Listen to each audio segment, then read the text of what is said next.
Mesdames et messieurs, bonjour et soyez les bienvenus pour cette nouvelle édition de votre journal de 15 heures à la une dans l'actualité. À la une dans l'actualité nationale, la Jali Djiboutienne en action, un modèle d'engagement et de transformation, Idman Moussa Ali. Et enfin, dans l'actualité internationale, direction le Proche-Orient où 6% de la population disparue depuis le début de la guerre à Gaza. C'était les titres. Merci si vous nous rejoignez. Eh bien, un récapitulatif sur la semaine de la solidarité ou un mois marqué par un élan de solidarité inégalé. Le palais du peuple, symbole de notre République, a vibré au rythme des échanges et d'engagement lors de la clôture de la semaine sociale de solidarité orchestrée sous la houlette de notre chef de l'État, son Excellence Ismaël Omar Guelleh. Pour rappel, la semaine nationale de la solidarité commencera la semaine prochaine. Voici un récapitulatif de l'année dernière. Sous l'impulsion du président de la République, son Excellence M. Ismaël Omar Guelleh, la lutte contre la pauvreté et l'inclusion sociale ont occupé une place centrale dans les priorités nationales. Illustré avec éclat par la Semaine nationale de la solidarité, un rendez-vous désormais incontournable pour mesurer l'impact des politiques publiques en matière de développement social. La cérémonie d'ouverture de cet événement majeur s'est tenue en janvier 2024 au Palais du Peuple, en présence du président de la République, de plusieurs membres du gouvernement, ainsi que des représentants des Nations Unies et des corps diplomatiques. La première dame et présidente de l'Union nationale des femmes djiboutiennes, Mme Khadr Mahmoud Haïd, a également honoré cette cérémonie de sa présence. Le bilan dressé à l'occasion de la Semaine nationale de la solidarité démontre une volonté ferme d'investir dans le capital humain, moteur de tout développement durable. L'événement a également célébré les valeurs djiboutiennes d'entraide et de cohésion sociale avec des performances artistiques mêlant des chants et danses et sketchs portant un message universel de solidarité. Une série de documentaires projetés a permis de mettre en lumière les projets phares réalisés au cours de l'année, illustrant l'impact concret des politiques publiques sur la vie des Djiboutiens. Après cette ouverture solennelle, le ministère des Affaires sociales et des Solidarités a sillonné les régions de l'intérieur afin de recueillir les doléances des populations en matière de solidarité. Cette initiative visait à renforcer les liens avec les citoyens, à identifier les besoins spécifiques pour mieux orienter les politiques publiques. Alors que l'année s'achève, l'élan insufflé par la Semaine nationale de la solidarité continue d'inspirer et de fédérer les Djiboutiens autour de valeurs communes, rappelant que la solidarité est non seulement une nécessité, mais aussi une force motrice pour construire un avenir meilleur. Lors de la journée d'ouverture, le président Guelleh a réaffirmé que la solidarité est au cœur des valeurs nationales, un engagement qui continuera de guider la nation vers un développement inclusif et durable.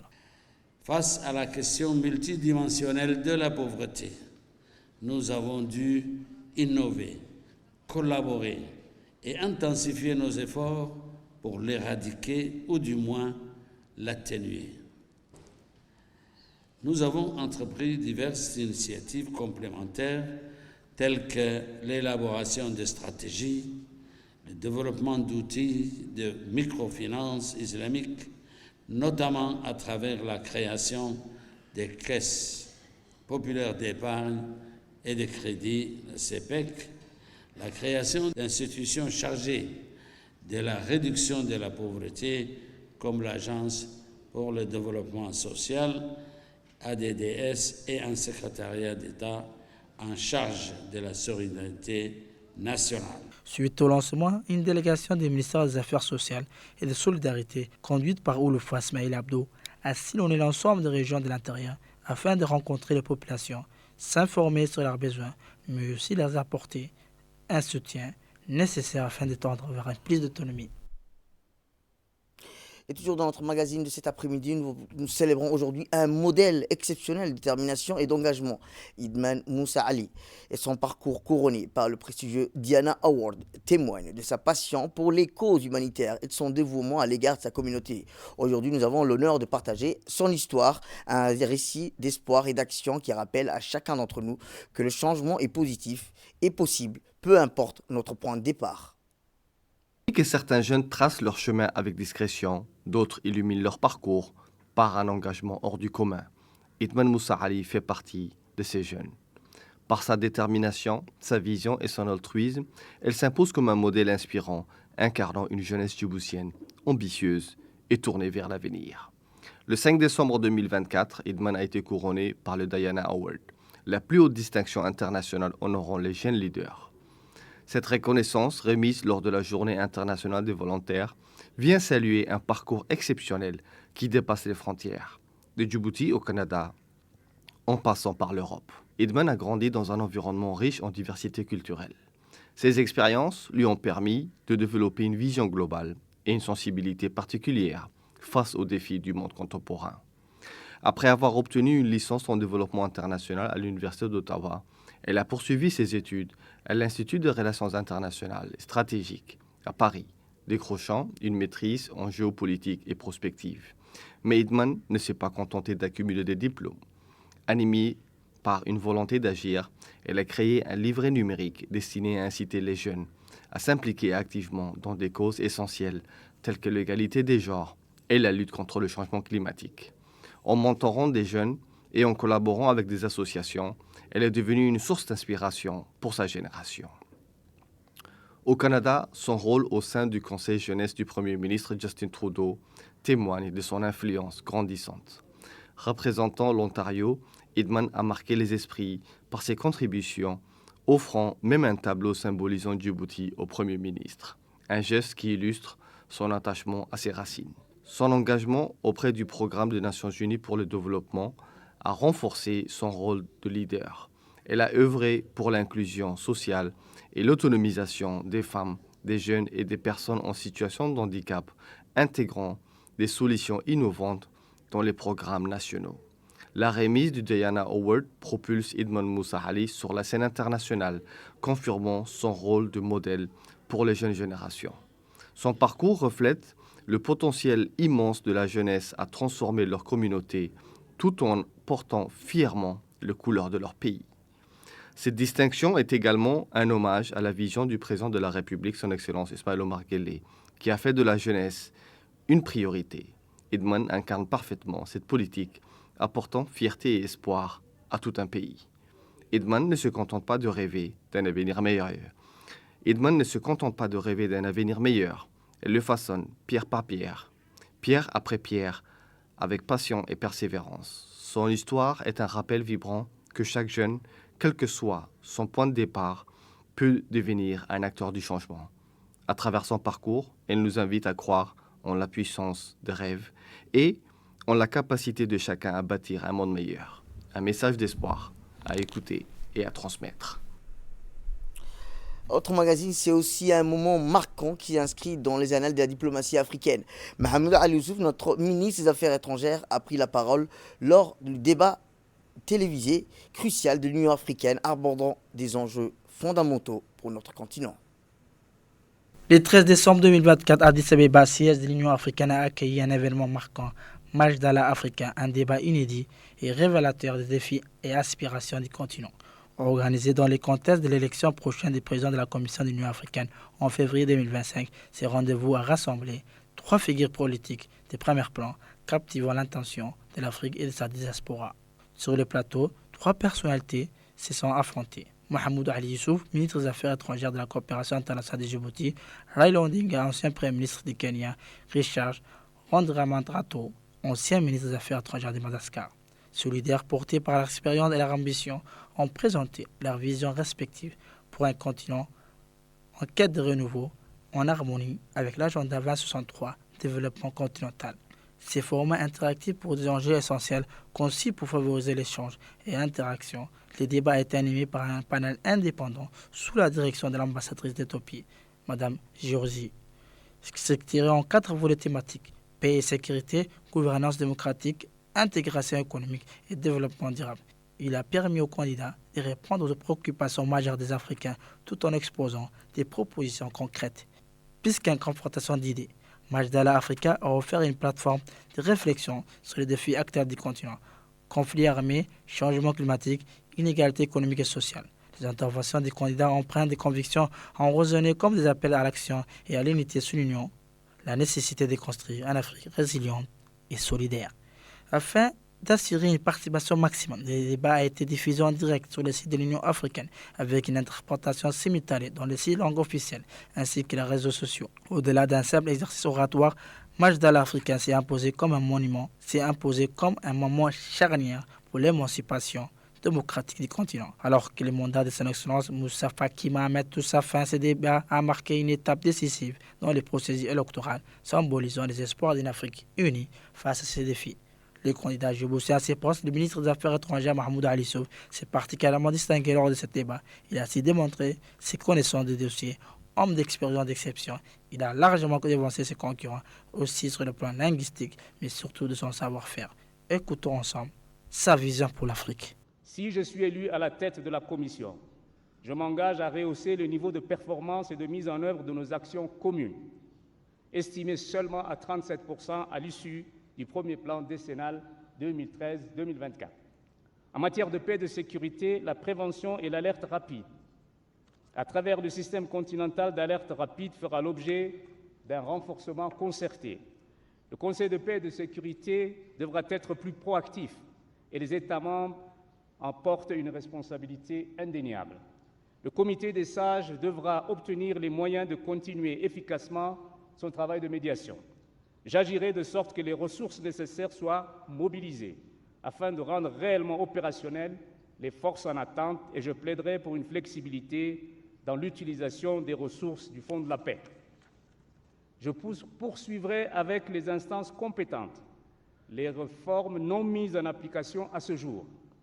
Je travaillerai à mobiliser et diversifier les sources de financement pour les programmes de l'Union et je m'attellerai à la tâche d'autonomiser financièrement l'Union africaine. L'intégration passe par le commerce et le commerce intra-africain doit aller au-delà des 18% affichés à ce jour. Je travaillerai à la levée des barrières non tarifaires et faciliter la libre circulation des biens et des personnes. La place de l'Afrique sur la scène internationale sera l'une de mes priorités. Je serai la voix écoutée de l'Afrique à travers le monde. La transformation de notre continent se fera avec notre jeunesse et nos femmes et notre diaspora par les moyens du savoir, des techniques et des technologies en agriculture, en industrie et dans les services. Autre moment historique, cette fois-ci, ça s'est déroulé marquante, une avancée significative pour notre pays, le lancement de la nanosatellite 1B depuis la base spatiale de Vandenberg a été couronné de succès, établissant une nouvelle étape dans notre programme spatial après le lancement de Djibouti 1A. 5, 4, 3, 2, 1. Dans un élan significatif vers le développement technologique et spatial, Djibouti a célébré le lancement de son deuxième nanosatellite Djibouti 1B. Djibouti 1B, véritable jumeau de Djibouti 1A, partage des caractéristiques et des missions similaires. Cependant, il se distingue par une inclinaison orbitale de 45 degrés, permettant ainsi une couverture plus fréquente du territoire national. Alors que Djibouti 1A survole le pays 3 fois par jour, Djibouti 1B peut effectuer jusqu'à 4 passages quotidiens, renforçant ainsi les capacités d'observation et de collecte des données environnementales. Ce nouveau satellite s'inscrit dans la mission Hydrostat, dont l'objectif principal est de collecter et de transmettre des données cruciales pour le centre d'études et de recherche de Djibouti. Grâce à ces informations, le CERT pourra mieux comprendre les dynamismes environnementaux et contribuer à des initiatives de développement durable essentielles pour le bien-être de la population. Djibouti 1B est un nanosatellite de type CubeSat, mesurant 10 x 10 x 10 cm et pesant environ 1 kg. Sa résolution d'image de 1 km par pixel est spécialement conçue pour des observations à grande échelle, offrant ainsi une vue détaillée des changements environnementaux. Autre actualité dans ce 15h, c'est aussi toujours dans le cadre des festivités du Nouveau An 2025. La police nationale a déployé un fort dispositif de sécurité au centre-ville de la capitale, mais dans la grande commune de Balbala. Tous les différents services de la police nationale ont été mobilisés pour veiller à la sécurité de nos concitoyens. La brigade cynophile du RAID a également été déployée au centre-ville. Et dans la commune de Balbala, les policiers ont effectué des opérations de sécurisation et des différentes artères de circulation.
Sport à présent, où la fédération de motosport a organisé régulièrement des sorties dans les régions du nord de Tadjoura pour l'équipe nationale des localités montagneuses telles que le Daï, Adailou et Goda.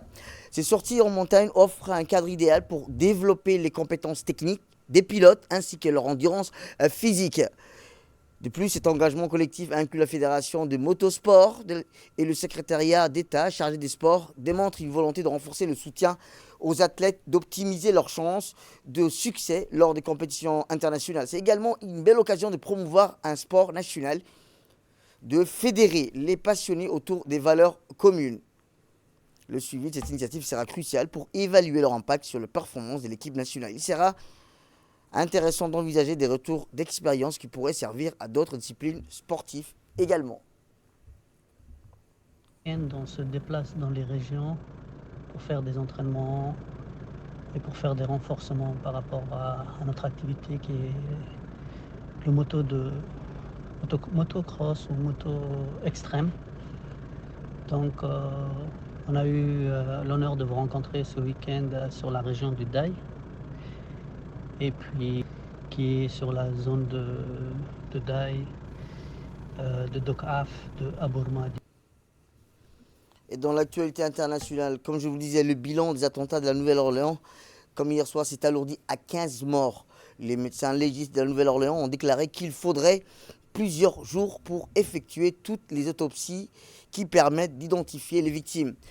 Ainsi, plutôt 35 autres personnes avaient également été blessées lorsque le camion a traversé le centre du quartier français. La région est populaire auprès des touristes et constitue un haut lieu de célébration autour des grandes fêtes, en particulier le réveillon du Nouvel An.